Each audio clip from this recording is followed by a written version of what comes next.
Machilipatnam to Vijayawada 70 కిలోమీటర్లు, Vijayawada to Guntur మరో 40 కిలోమీటర్లు. మచిలీపట్నంలో మేము కడతా ఉన్న పోర్టు, మా హయాంలో పోర్టుకు శ్రీకారం చుట్టాం, పనులు మొదలుపెట్టాం, పర్మిషన్లు తెచ్చాం, ల్యాండ్ ఇచ్చాం, ల్యాండ్ కొనుగోలు చేసినాం, ఫైనాన్షియల్ క్లోజర్ కంప్లీట్ చేసినాం, ఎవరితో ప్రమేయం లేకుండా దానికి డబ్బులు వచ్చేట్టుగా ఏర్పాట్లు చేశాం. ఈరోజు చెన్నై అనేది పోర్ట్ సిటీ, బాంబే అనేది ఈరోజు పోర్ట్ సిటీ.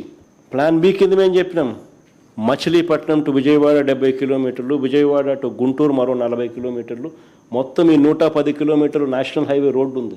ఈ నేషనల్ హైవేకు కాస్త అటు ఇటుగా ఈ మొత్తం క్యాపిటల్ ఏరియా కింద డిక్లేర్ చేయండి. మచిలీపట్నం నుంచి ఎంఏ తీసుకోండి, విజయవాడ నుంచి విఐ తీసుకోండి, గుంటూరు నుంచి GUN తీసుకోండి, మావి గన్ అని పేరు పెట్టండి. మచిలీపట్నం, విజయవాడ, గుంటూరు, మా వి గన్.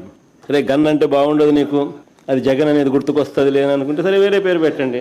బ్రహ్మాండమైన 110 కిలోమీటర్లు క్యాపిటల్ ఏరియాని డిక్లేర్ చేయండి కారిడార్ కింద.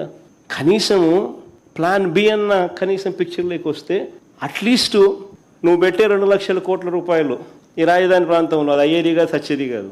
ఆ 2 లక్షల కోట్లలో 10% పెడితే చాలు ఈ మచిలీపట్నంకు, ఈ విజయవాడకు, ఈ గుంటూరు మధ్య కనెక్టివిటీ కోసం, రింగ్ రోడ్లు, ఇతరాతర పనుల కోసం, ఇతర మౌలిక సదుపాయాలు, చిన్న చిన్న మౌలిక సదుపాయాల కోసం 10% పెడితే చాలు.